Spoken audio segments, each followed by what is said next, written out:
Jangan lupa subscribe YouTube channel Metro TV News dan jangan lupa nyalakan notifikasinya.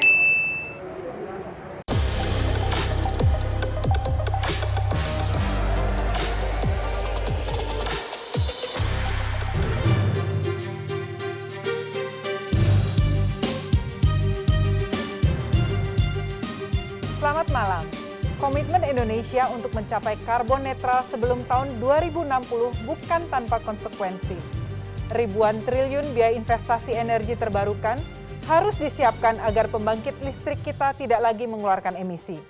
Belum lagi persoalan BBM kendaraan bermotor, emisi industri, hingga gas LPG.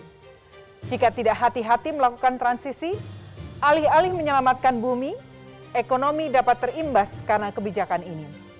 Topik inilah yang akan kita bahas malam hari ini bersama saya Frederika Widiasari Dewi. Inilah Economic Challenges dalam episode Ongkos Transisi Hijau.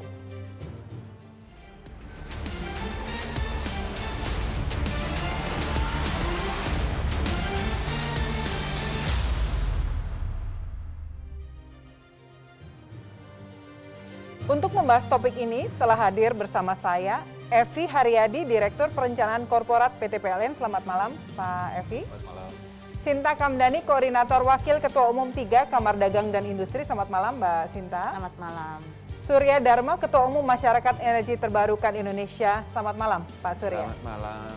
Dan telah bergabung bersama kami di studio melalui sambungan Zoom, Monty Giriana, Deputi 3 Kementerian Koordinator Perekonomian Republik Indonesia. Selamat malam, Pak Monty. Selamat malam. Sebelum memulai diskusi, kita saksikan tayangan berikut ini. Perubahan iklim merupakan ancaman bagi kelangsungan umat manusia. Namun besarnya kontribusi Indonesia dalam menetralisir emisi karbon di seluruh dunia masih dianggap sebelah mata oleh negara-negara maju. Presiden Joko Widodo dalam konferensi tingkat tinggi pemimpin dunia tentang perubahan iklim COP26 di Glasgow, Skotlandia secara terang-terangan meminta kontribusi lebih dari negara-negara maju untuk ikut andil dalam mengatasi perubahan iklim. Penyediaan pendanaan iklim dengan mitra negara maju merupakan game changer dalam aksi mitigasi dan adaptasi perubahan iklim di negara-negara berkembang. Indonesia akan dapat berkontribusi lebih cepat bagi net zero emission dunia. Pertanyaannya, seberapa besar kontribusi negara maju untuk kami? Transfer teknologi apa yang bisa diberikan? Ini butuh aksi, butuh implementasi secepatnya. Namun komitmen Indonesia untuk menjadi pemain kunci bagi perubahan iklim tidak akan mudah. Pasalnya, di dalam negeri transisi ke ekonomi hijau akan memiliki dampak luas ke masyarakat.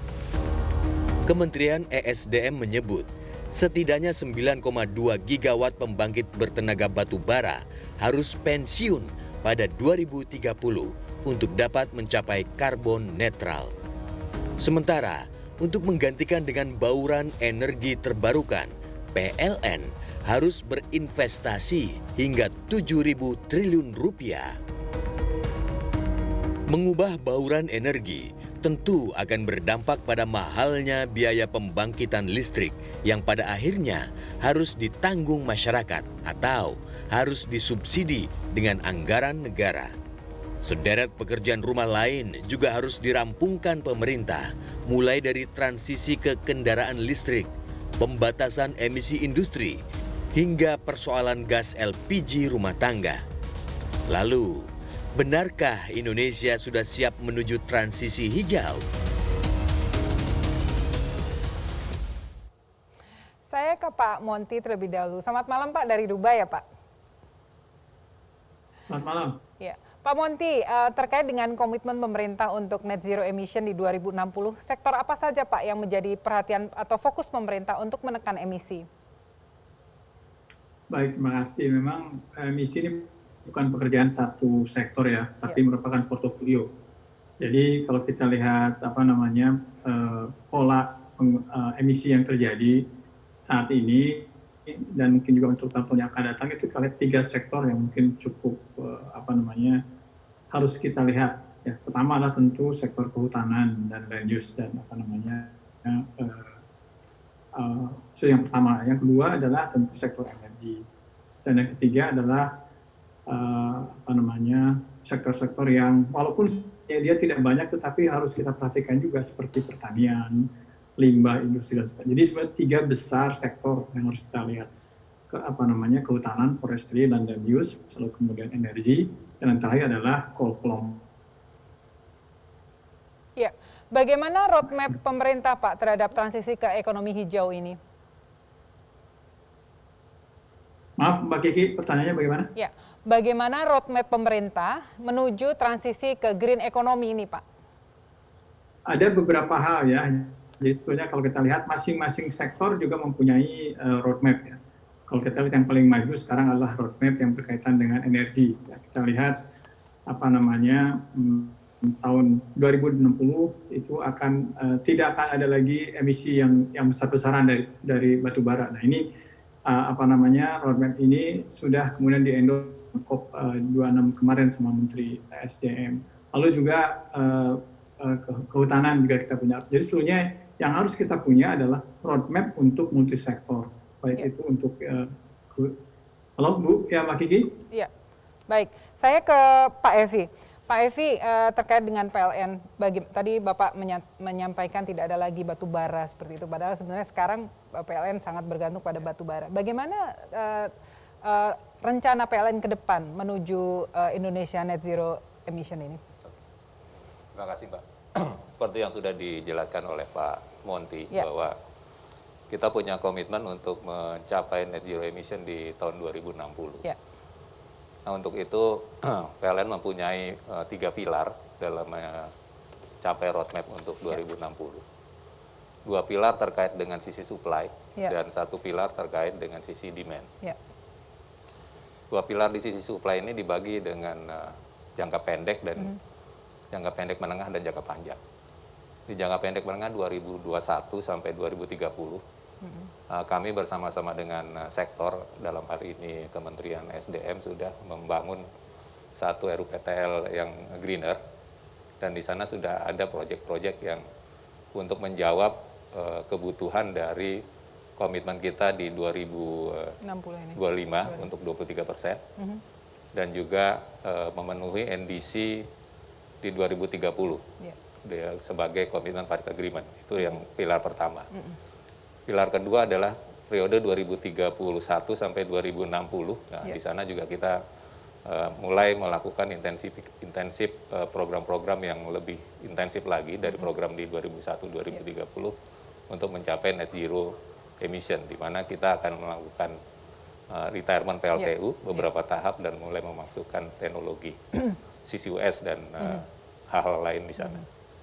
Sisi demand yang pilar ketiga adalah kita membangun dan membuat dukungan, mensupport dukungan untuk munculnya teknologi-teknologi atau masuknya seperti electric vehicle, kemudian juga electrifying lifestyle, sehingga emisi yang muncul dari sisi transportasi dan juga dari sisi pemakaian kompor gas itu bisa dieliminir. Kalau dengan pembangkit listrik yang saat ini sudah dengan tenaga batu bara ini Pak ya, itu akan diapakan Pak Evi ke depan?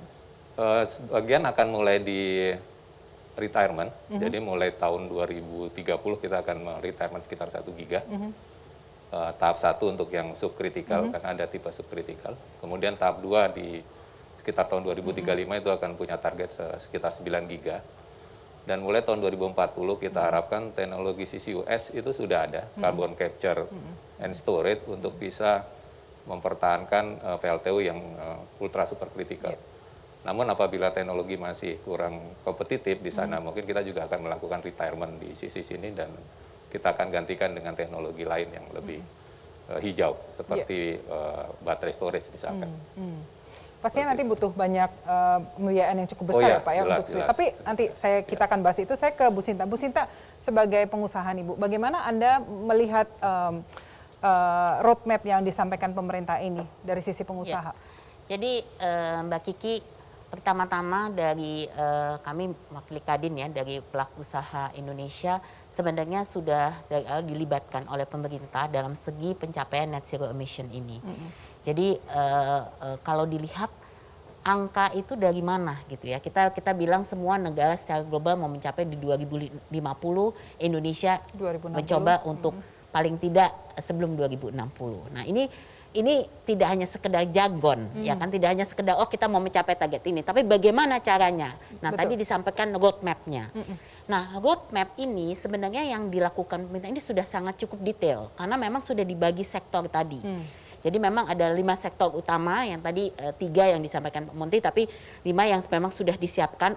Dan ini sebenarnya dari segi NDC-nya, dari KLHK juga sudah jelas ya, maksudnya masing-masing sektor ini harus mencapai berapa kontribusi terhadap NDC. Nah ini sangat penting, karena ini kemudian harus ditranslate dengan roadmap dari masing-masing sektor dan bagaimana pelaku usaha bisa berkontribusi untuk pencapaian itu. Nah ini sebenarnya menarik karena persoalan ini sebenarnya bukan, maksud saya target ini bukan suatu yang baru, ya kan? Tapi dengan COP26 kali ini, saya rasa Indonesia benar-benar berkiprah, Mbak Kiki. Jadi mungkin sedikit oleh-oleh dari sana ya, Mbak Sinta? Ya, saya juga kebetulan baru pulang dari Glasgow dan memang kita bangga ya karena Indonesia paling tidak bisa menunjukkan apa yang kita telah lakukan dan akan lakukan gitu. Dan ini saya rasa penting karena di dunia internasional kita mau menunjukkan juga nanti tahun depan kita sebagai tuan rumah di G20 ya, dan kebetulan saya juga membantu di B20.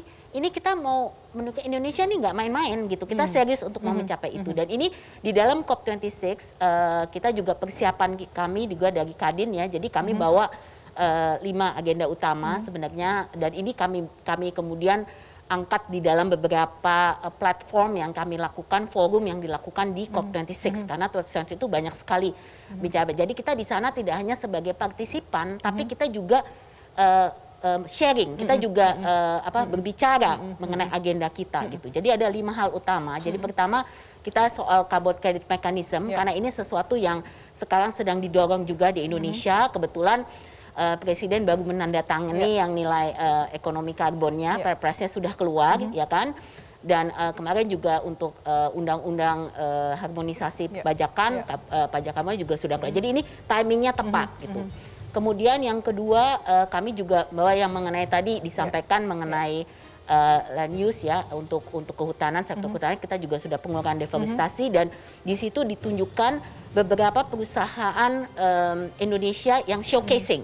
Jadi kita di sana nunjukin nih apa yang sudah dilakukan. Kita tunjukin ke semua peserta di COP26. Nah itu kedua. Ketiga itu hubungannya dengan renewable energy, dan saya rasa PLN dengan RUPTL yang sangat signing MOU juga ini luar biasa ya, Okay, RUPTL-nya, dan ini sudah menunjukkan bahwa itu memang sudah ada proses ke transisi, walaupun nanti kita mesti bicara soal eksekusinya. Dan yang keempat juga kita ngomong soal mengenai lebih ke circular ekonomi industri ya. Jadi kita bicara mengenai sampah, limbah, kemudian kita juga bicara tentang transportasi, mengenai electric vehicle dan lain-lain, di mana investasinya juga sudah mulai di Indonesia. Dan yang terakhir itu yang penting sustainable financing, Mbak Kiki. Jadi kebetulan Kadin di COP26 ini juga ya, launching yang namanya Impact Investing Fund. Jadi ini pertama kali di Indonesia, dan ini kita launch kemarin di COP26. Yang Bu Sinta sampaikan menarik sekali ya, tapi saya nanti ingin menanyakan Bu Sinta bagaimana pandangan pengusaha itu sendiri, karena ada kekhawatiran kan nanti kalau dengan energi terbarukan ini kemudian tarif listrik kemudian bisa meningkat, dan itu bagaimana pengaruhnya terhadap teman-teman pengusaha. Tapi kita akan kembali lagi, jangan kemana-mana, tetap bersama kami dalam program Economic Challenges Ongkos Transisi Hijau.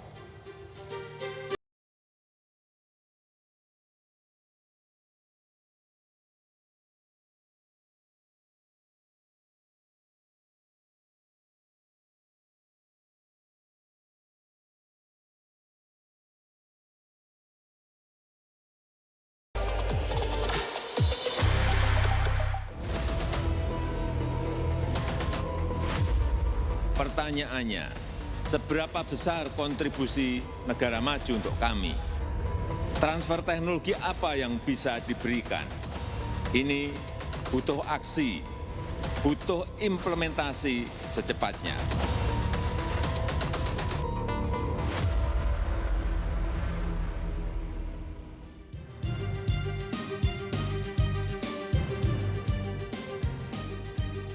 Masih bersama saya, Frederika Widyasari Dewi dalam Economic Challenges Ongkos Transisi Hijau.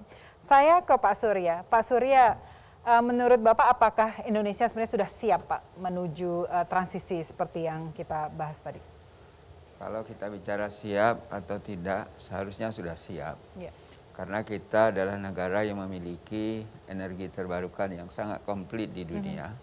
Tidak ada negara lain yang sekomplit Indonesia.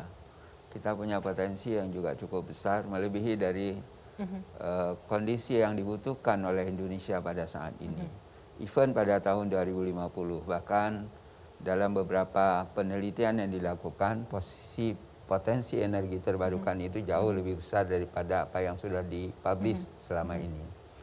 Nah, oleh karena itu saya melihat bahwa apa yang disampaikan Pak Monty, Bu Sinta, ya Pak Evi, saya kira memang kita perlu sebuah skenario, tidak hanya membuat roadmap yang sekarang barangkali sudah dibuat oleh Kementerian SDM, kemudian PLN, tetapi semua sektor harus menuju ke arah satu titik tahun 2050 atau 2060 yang sekarang. Tetapi dunia mengatakan 2050. Ini menjadi penting bagi Indonesia, saya kira karena Indonesia juga merupakan negara yang paling terpengaruh apabila terjadi perubahan iklim yang tidak kita harapkan. Oleh karena itu, berangkat dari tahun 2015 ketika Indonesia pada saat itu sangat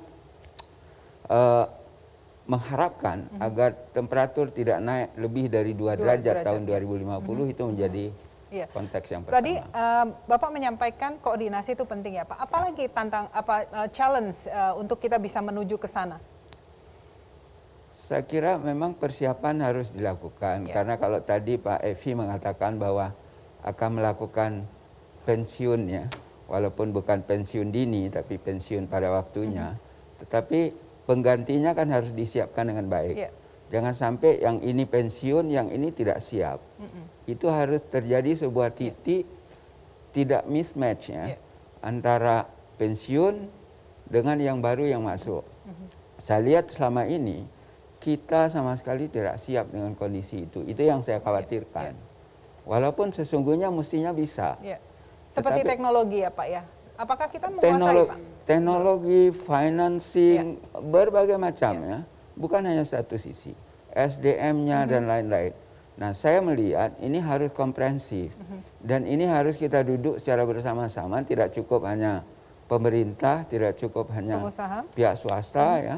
Tapi kalau kita lihat di sini orang mengatakan pentahelik gitu ya. Pentahelik harus duduk. Perguruan tinggi duduk, akademisi, masyarakat, media gitu ya. Kemudian kita rembuk bersama-sama membuat sebuah skenario yang sama. Bagaimana pencapaian, dan kalau ini ada yang kita kurangi, bagaimana kemudian yang ini kita naikkan. Ya. Sehingga ada titik yang optimum. Ya, baik. Saya ke Pak Monty, Pak. Pak, ada pertanyaan nih Pak di masyarakat, dengan energi baru terbarukan ini kan dikhawatirkan memang harga listrik akan lebih mahal. Nih, apakah nanti yang menanggung harus masyarakat sendiri Pak? Sebenarnya jargon mahal EBT itu harus apa ya, itu mungkin isu-isu 20 tahun yang lalu ya. Jadi sebetulnya kalau kita mungkin ya kita lihat cost of production dari angin, tenaga angin dan surya ya, itu jauh sekali sudah rendah sekarang. Berbagai macam faktor karena memang scale of production sudah tinggi ya. Jadi sebetulnya dengan scale of production yang tinggi maka harga per unit bisa menjadi rendah. Dan kedua juga perbaikan di dalam teknologi kontrol panel, inverter, lalu kemudian turbin, semua itu sekarang teknologinya sudah affordable. Yang ketiga adalah juga material yang dipakai sekarang adalah juga material-material yang lebih murah dibandingkan dengan 10 tahun yang lalu. Jadi jargon mengenai EBT itu mahal, saya pikir harus sudah mulai dikikis dari pikiran kita. Menuju ke sana tentu kan ada teknologi, ada transisi dan sebagainya, tentu butuh biaya besar di awal. Tentu ini juga menjadi kekhawatiran masyarakat juga, Bapak. Nah, dalam hal transisi ini pasti ada beberapa apa istilahnya ongkos yang harus kita bayarkan. Ini sebetulnya kita harus mencari jalan bagaimana cara supaya ongkos-ongkos ini tidak memberatkan masyarakat. Tetapi jadi kita harus melihat time horizon yang panjang, bukan setahun 2 tahun, tapi kita harus lihat duduk sama-sama 5 tahun 10 tahun. Dan ini tentu kita harus keluar dengan inovasi-inovasi yang baik yang berkaitan dengan memasukkan faktor externalities terhadap faktor-faktor produksi. Dan ini mungkin yang menjadi tantangan bagi kita semua bagaimana caranya agar supaya kita keluar dengan inovasi-inovasi kebijakan sehingga pada saat kemudian portofolio green energy masuk ke dalam portofolio energi, ya, baik itu listrik maupun energi secara umum, kita mampu memberikan atau istilahnya kita mampu memberikan buffer kepada masyarakat bahwa tidak akan mahal. Ya. Pidato Presiden menyatakan bahwa financing itu juga sangat penting ya Pak, yang merupakan game changer. Apa saja yang sudah dilakukan pemerintah untuk mendorong ada investasi dari luar untuk pembangunan EBT di Indonesia ini Pak? Ya memang itu pertama kita harus kemudian menggulirkan tentu pertama APBN harus kita mulai walaupun sekarang kita kan sudah tag green ya. Setiap APBN setiap tahun kita akan lihat berapa yang menjadi dalam kategori green kira-kira begitu. Dan yang kedua sebetulnya adalah yang paling penting bagaimana memasukkan perbankan ke dalam portfolio energi hijau. Dan ini kemudian ada 3 hal yang kalau menurut saya harus perbankan mulai melihat industri hijau ini menjadi masuk portfolio perbankan. Pertama adalah mereka harus agresif membiayai proyek-proyek hijau. Ya. Itu satu. Yang kedua, mereka harus mulai memfasilitasi perdagangan karbon. Jadi sertifikat penurunan emisi itu harus dijadikan sebagai aset untuk yang dapat diperjualbelikan ataupun menjadi agunan ya dalam perbankan. Yang terakhir, yang peran perbankan yang paling penting menurut saya adalah bagaimana cara dia menerbitkan green bond, obligasi hijau atas konservasi yang dilakukan oleh kita semua, atas konservasi sumber daya alam ya. Konservasi itu proyek hijau, proyek energi bersih dan sebagainya. Sebenarnya perbankan di sini ya harus kita masukkan sebagai salah satu player penting. APBN, perbankan dan juga pasar modal mungkin ya Pak ya. Jadi untuk risk fund di pasar modal seperti isu obligasi dan sebagainya. Saya ke Pak Evi, bagaimana PLN melihat rencana untuk pendanaannya? Apakah melalui green bond atau green sukuk akan issuance seperti itu Pak Evi? Ya, kita sudah melihat bahwa untuk mendanai pembangkit-pembangkit renewables yang akan kita bangun, itu kita melihat suatu yang kita namakan Sustainability Financing Framework. Di dalamnya paling enggak ada 3 hal di sana, ada green bond, kemudian juga ada social bond, dan mungkin sustainability bond. Ya. Untuk green bond ini adalah bond yang nanti akan dikeluarkan untuk membiayai proyek-proyek yang terkait dengan proyek yang hijau. Yang social bond tentunya yang terkait dengan masalah-masalah pemecahan masalah sosial, dan yang sustainability bond nanti yang terkait dengan proyek-proyek yang berada di antara 2 hal ini. Kami juga saat ini di COP 26 kemarin, COE kami, Pak Dirut, dengan EDB juga sudah menandatangani satu MOU untuk melakukan studi bersama skema dari ITM yang dinamakan Energy Transition Mechanism. Kalau tadi yang saya jelaskan adalah bagaimana kita memensiunkan PLTU itu pada waktunya, maka dengan ITM ini yang kita harapkan mendapatkan cost financing lebih murah dari cost financing market, maka kita bisa melakukan early retirement lebih cepat, sekitar 10 tahun lebih cepat. Nah ini tentunya. Apa yang dilakukan dengan PLTU itu Pak yang sedemikian itu? Apa yang akan dilakukan? Retirement itu lebih jelasnya seperti apa? Jadi gini, kalau kita ini akan dilakukan seperti kita melakukan spin off kepada pihak ketiga, dan kemudian pihak ketiga ini mendapatkan satu pendanaan dari ITM ini yang dinamakan Carbon Reduction Fund. Kemudian dengan dana yang sekitar cost of fund-nya sangat rendah, sekitar 2 atau 3% dibandingkan market yang mungkin 7-8%, maka dengan margin yang sama, maka tingkat IRR-nya bisa dipertahankan dengan hanya mengoperasikan jangka waktu yang lebih pendek. Itulah nantinya bisa dianggap dia bisa mempercepat retirement-nya dari yang sebelumnya sekitar 24 tahun, hanya sekitar 14 tahun. Tadi Pak Monty menyampaikan dengan energi baru terbarukan ini sebenarnya lebih murah, tapi mungkin menuju ke sana akan ada biaya yang cukup besar di awal. Nah kan PLN nih yang nanti menentukan harga, seperti apa nanti dampaknya terhadap harga per kWh nih Pak? Atau sudah dihitung atau belum? Ya sudah ada perhitungan kita. Memang di sini satu kehati-hatian diperlukan. Jadi dalam merencanakan satu sistem ketenaga listrikan itu paling tidak ada yang dinamakan trilema energi. Trilema energi itu adalah mencakup pertama adalah energi security, yang kedua energi affordability, dan yang ketiga adalah environment sustainability. Kita harus membuat trade-off dari ketiga hal ini, di mana faktor dari teknologi mengambil peran penting. Sebagai contoh misalkan, memang seperti dijelaskan tadi, EBT turun cukup tajam. Misalkan solar PV ya, itu cukup tajam energinya, tetapi dia hanya punya energi pada saat siang. Sedangkan yang akan digantikan adalah PLTU yang beroperasi 24 jam. Tentunya ini tidak bisa dibandingkan apple to apple. Perlu adanya storage. Betul. Nah, storage itu masih cukup mahal.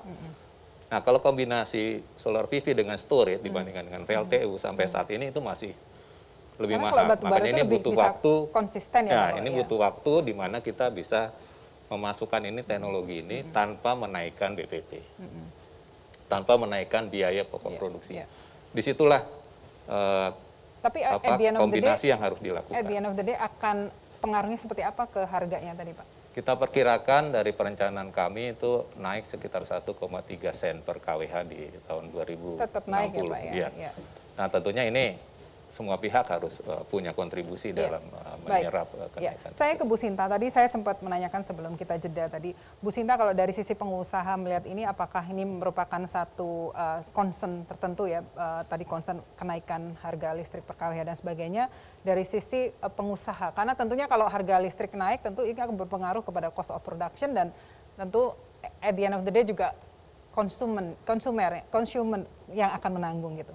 Ya jelas itu menjadi satu kekhawatiran ya Mbak Kiki, makanya saya rasa ini benar-benar perlu peran serta pemerintah untuk tadi yang disampaikan untuk mempersiapkan gitu, karena tidak mungkin kalau itu ditransit langsung ke konsumen pasti akan berdampak dan industri pada saat ini dengan kondisi seperti ini pun tidak mungkin dengan harga sekarang aja udah sulit gitu, apalagi dengan ada kenaikan lagi karena kita kan mesti operasi dengan lebih efektif ya selama pandemi ini kita belajar banyak lah bagaimana juga bisa menurunkan operational cost kami. Nah, tapi mungkin yang saya mau sedikit penting juga ya, tadi juga sudah disampaikan, pada saat kita mempersiapkan untuk energi transisi, kita juga mesti jelas bahwa supply untuk pengganti ini sudah siap gitu. Jadi tantangannya kita juga mesti lihat bahwa tantangan kenapa kita tidak bisa cepat menggulirkan EBT. Nah ini juga mesti menjadi perhatian kita semua gitu, karena target EBT itu kan 23% di 2025 dan saat ini masih sekitar 11%-an ya Pak, dan kebetulan undang-undang EBT-nya juga masih RUU-nya masih di DPR saat ini. Nah ini menjadi kunci gitu, bagaimana kita juga bisa mengakselerasi. Jadi bagus bahwa kita sekarang mau mulai yang tadi namakan retirement reduce ya. Jadi mix use-nya ini dirubah gitu. Tapi persiapan untuk bisa mengakselerasi ini juga harus menjadi perhatian. Ya, Bu, ya. Nah, itu tadi ada urusan teknologi, teknologi. Tapi teknologi itu sebenarnya juga banyak negara juga yang mau bisa menginvestasikan teknologi. Tapi financing, investasi ini juga mesti menjadi perhatian dan juga aspek banyak beberapa hal juga yang ada misalnya dengan social concern ya, sosial di dalam masyarakat sendiri gitu. Perlunya sosialisasi yang penting mengenai EBT seperti untuk geothermal khususnya gitu. Saya melihat masih banyak faktor masyarakat sosial yang menjadi pengaruh juga di dalam mulainya proyek-proyek seperti ini gitu. Jadi ini semua harus jadi perhatian dari segi regulasinya, dari segi teknologi, financing, social aspeknya. Nah ini yang semua harus bersama-sama. Jadi pada saat kita membuat roadmap tadi gitu ya, kita juga mesti clear tantangannya ini harus segera bisa diperhatikan gitu untuk bisa diselesaikan. Kalau enggak ini tidak akan menjadi jalan keluar. Itu tadi mau mencapai net zero emission itu hanya menjadi cuma sebuah target semata-mata saja. Saya akan ke Pak Surya dengan berbagai pilihan energi baru terbarukan itu bauran seperti apa yang ideal, tapi tahan dulu ya Pak ya, jangan kemana-mana, tetap bersama kami dalam program Economic Challenges Ongkos Transisi Hijau.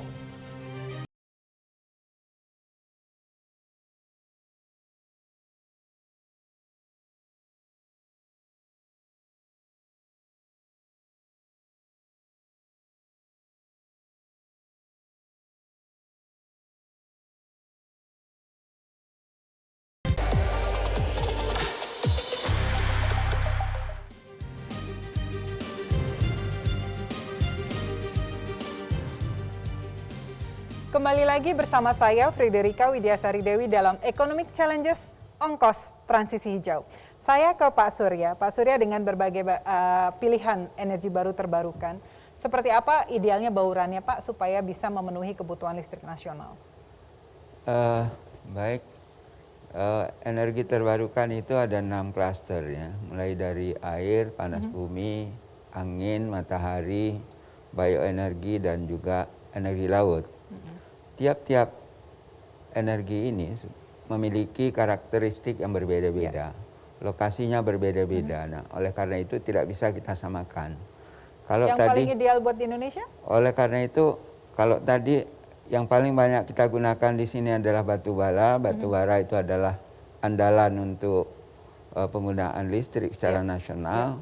Dia bisa base load, dan untuk menggantikan batu bara sebagai base load itu ada 2 pilihan.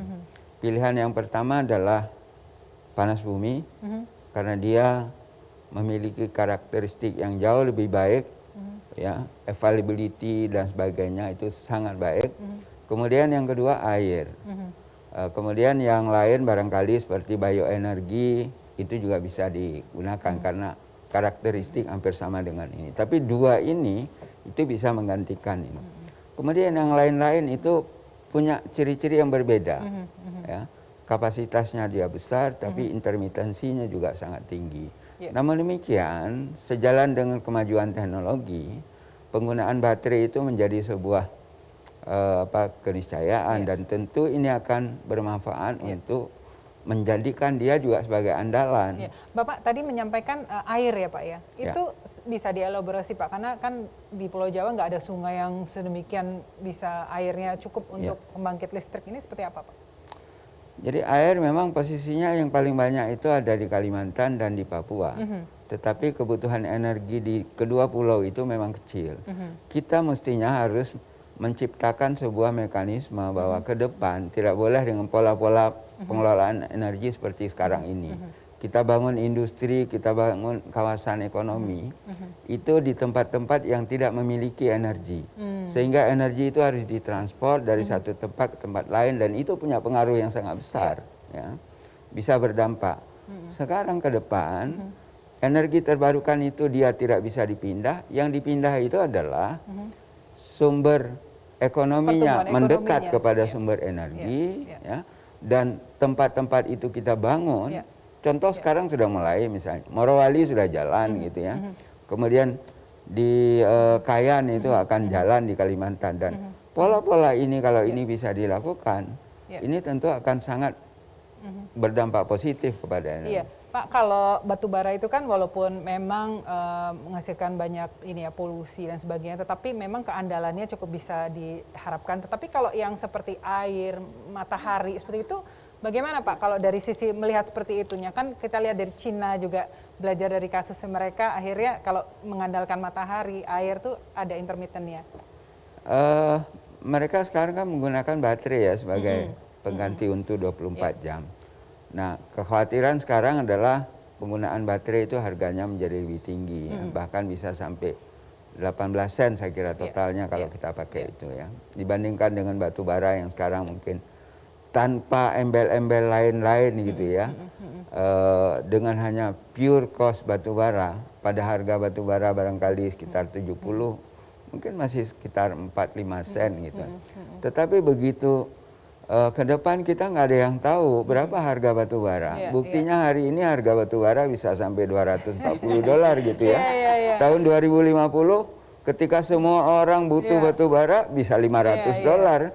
Jadi kalau kita bandingkan nggak sebanding. Makanya tadi Pak Monty mengatakan harga itu sebetulnya framing aja itu, Bang.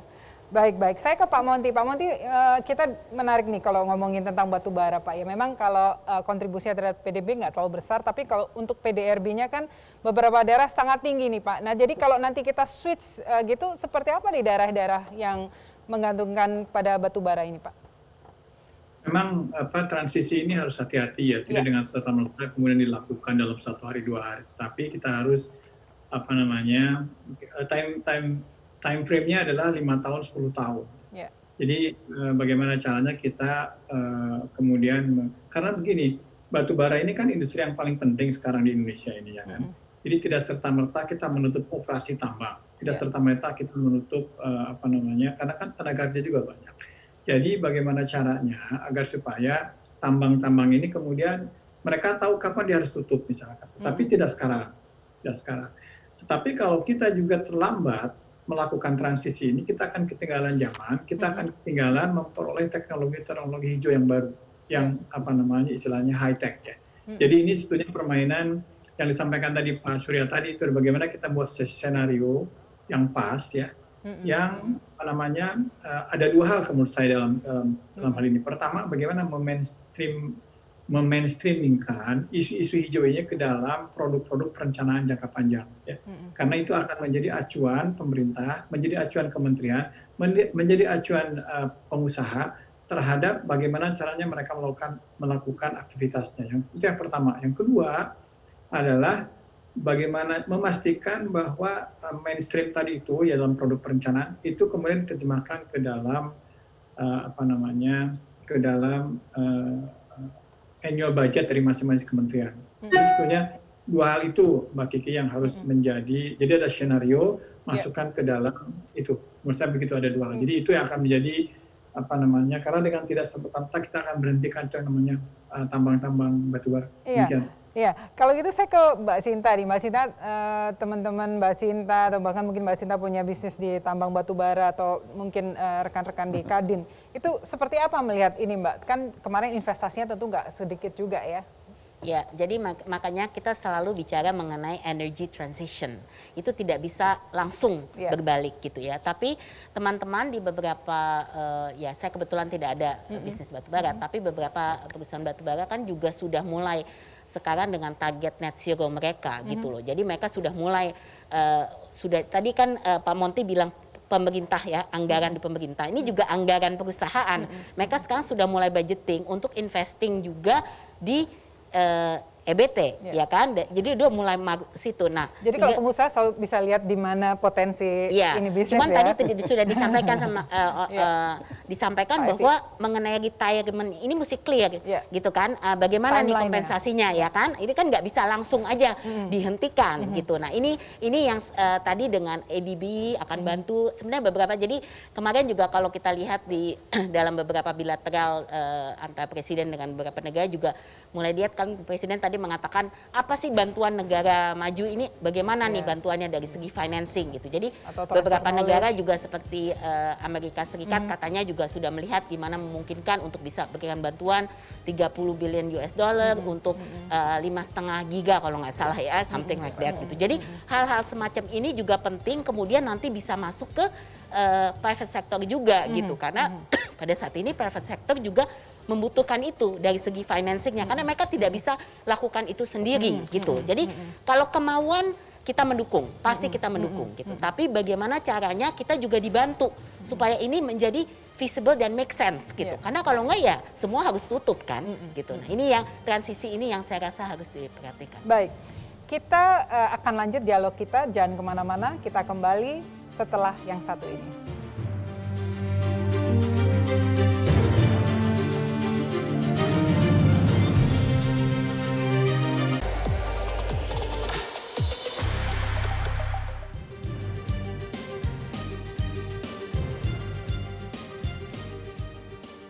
Masih bersama saya Frederika Widyasari Dewi dalam Economic Challenges ongkos transisi hijau.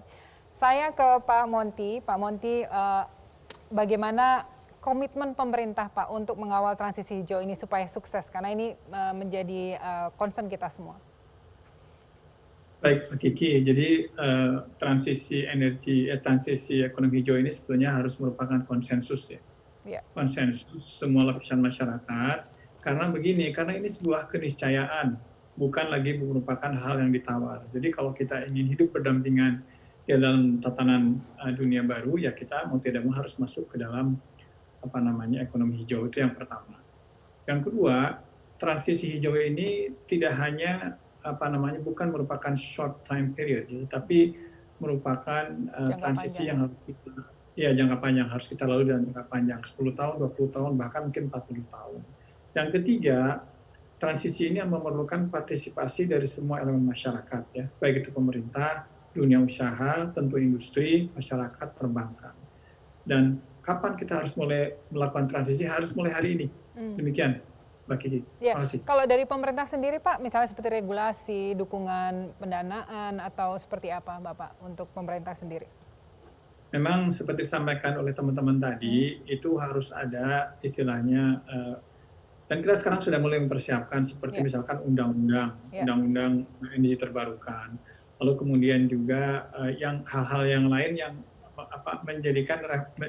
menjadi reference bagi dunia usaha untuk melakukan aktivitas transisi ke ekonomi hijau. Jadi itu memang akan kita siapkan.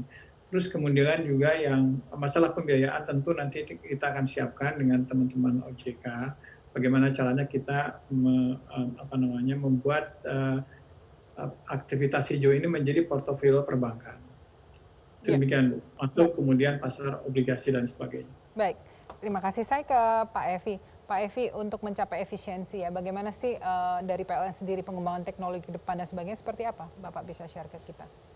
Ya, PLN mulai tahun 2020 kita sudah mencanangkan satu transformasi yang diinisiasi dengan 4 pilar, yaitu pilar Lean, kemudian pilar Green, pilar inovatif, dan customer focus.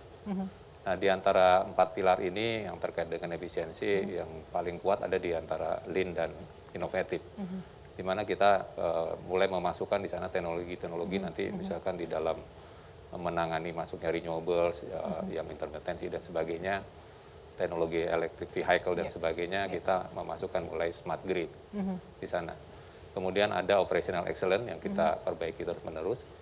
Teknologi batu bara misalkan kita sudah mengintroduce dari mulai subcritical menjadi supercritical dan yang terakhir ultra supercritical yang lebih efisien.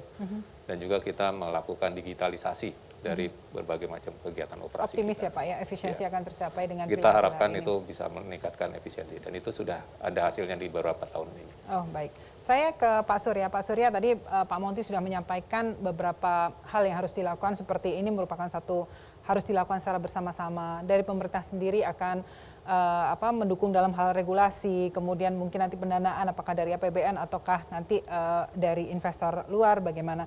Dan Bapak ada lagi poin yang Bapak tambahkan dalam bagaimana mengawal agar ini sukses. Sebelum saya menjawab itu sedikit saja saya ingin menyampaikan bahwa kita sebetulnya akan mengalami sebuah perubahan dari era energi fosil yang sekarang menuju ke era energi terbarukan. Itu titiknya 2050. Dan pada 2050 itu semua sudah memprediksi bahwa semuanya akan menggunakan energi terbarukan. Kalaupun masih ada energi fosil sekitar less than 10% gitu ya. Nah, oleh karena itu transisi yang dilakukan sekarang menuju ke arah itu, saya kira ini sebuah keniscayaan yang tidak bisa kita hindari. Oleh karena itu perlu persiapan yang sangat baik.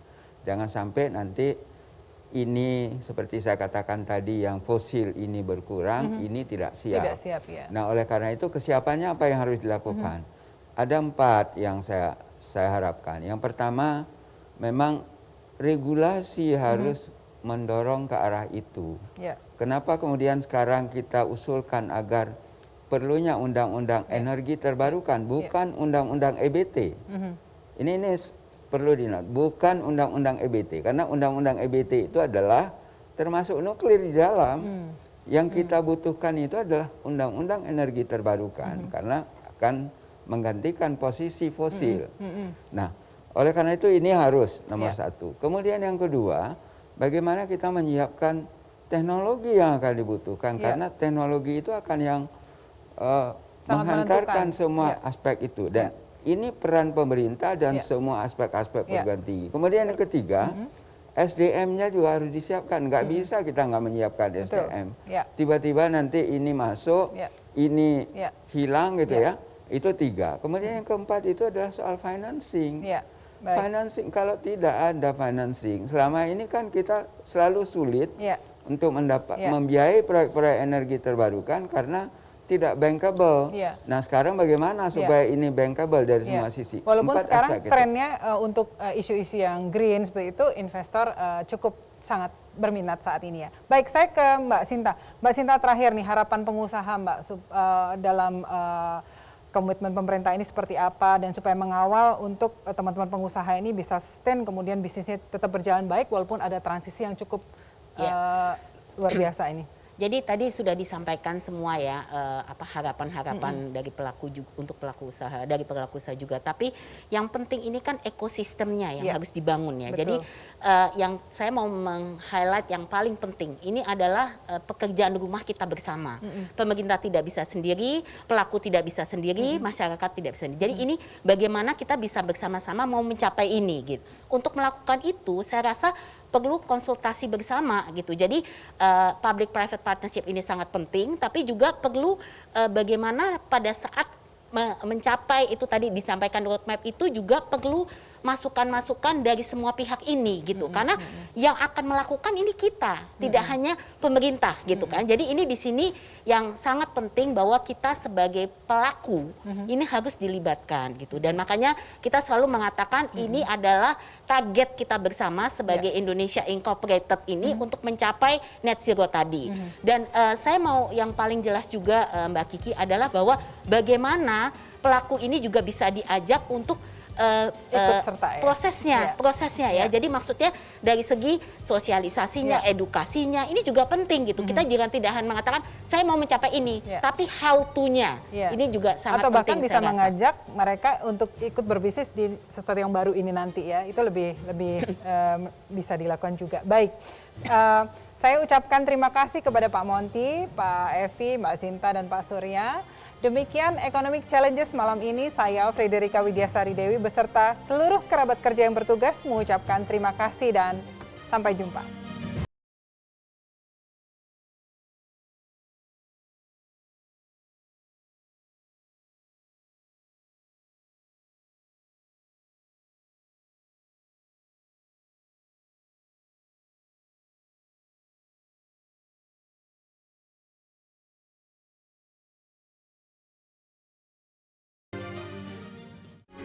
Metro TV,